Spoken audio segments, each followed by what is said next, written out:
All right, welcome to Competitive Banter, folks. I am Sam Pitts. Alongside me, as always, Sean Fagan. How are you, Sean? I'm doing great, Sam. It seems like it. Seems like a cocky as ever, I see, right? Yeah, I'm feeling pretty good about my predictions today, Sam. My analysis is going to be concise, succinct, and it's going to whoop you. Oh, all right. Well, then why don't we just get right underway then? Let's get it! Okay. Yeah! All right, no, chill. Hey, I'm hosting today. I'm I know, that's right. I get to have a lot more fun today. All right, well, let's see what you have to say. Let's go. Let's jump right to the NFL. Busy week. We had there was a ton of upsets, Sean.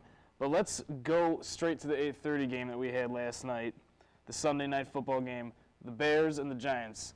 Bears coming off a dismal loss against Miami. Giants coming off their 5th straight win. They meet, and it looks like early on the Giants are going to take it away from the Bears. Early on they were up by 10, but the Bears storm back in the second half. Rex Grossman comes back to his old ways earlier in the season, has 3 touchdown passes, and they come out on top 38-20 over the Giants.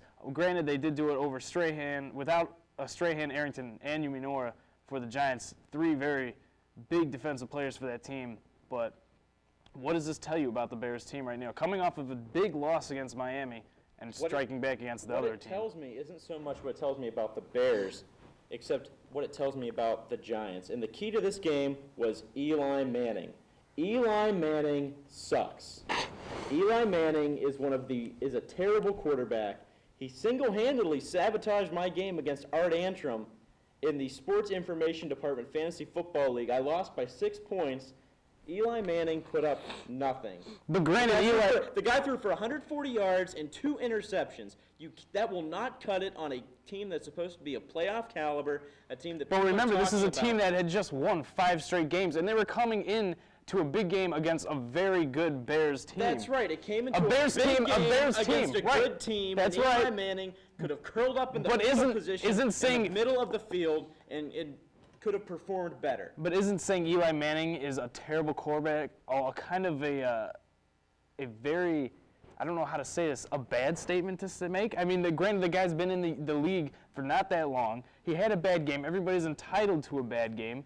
I don't understand. This has been consistent. This has been for 3 years now. They're still 6-3. Yeah, they're still up in the NFC East. They're still winning. If you go by that logic, then Trent Dilfer's a great quarterback too, Sam.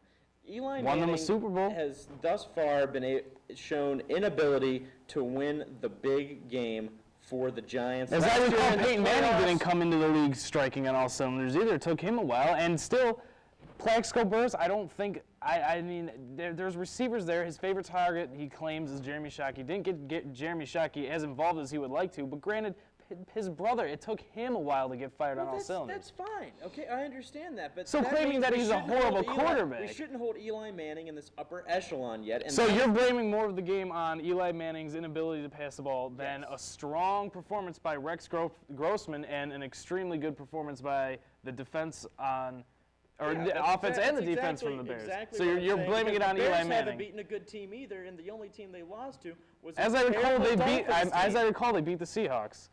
As I recall, they beat the Seahawks, the NFC champions last year, they've beaten good teams, and they just came and beat an even better. They haven't played that well, but I mean, you got to look at the a win's a win. A win's a win. A win is a win, but when you come in, I don't hold the Bears as being this superpower. You know, the Colts are 9-0. And you know, we're having all this discussion about the Bears. The Colts are the first team in NFL history to start seasons 9-0 in consecutive seasons. You know, we've got teams like the Eagles who, although they've shown some inability to win some easy games, you know, that offense is still clicking on all cylinders. 27-3 win yesterday.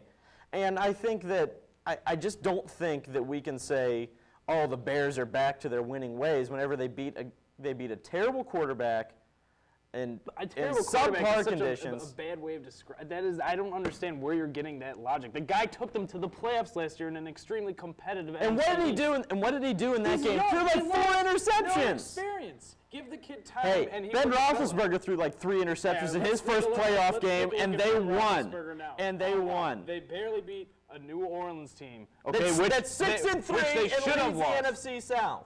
Exactly. So why? So they barely beat a division leader. Right. barely beat. If you want to revert back to the old ways of the Pittsburgh Steelers, they should be bringing it on. They have everybody that they had from last year, minus Bettis. That's it. And Willie Parker was 10 times better back The than Bettis last year. The linebacking core is banged up. The secondary is banged up, and they've had lots of trouble on the defensive side of the ball.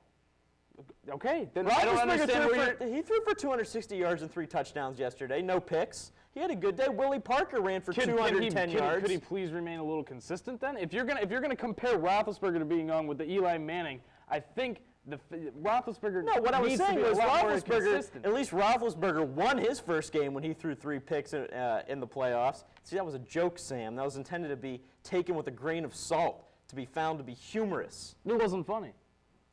Screw you, Sam. Moving on. Okay.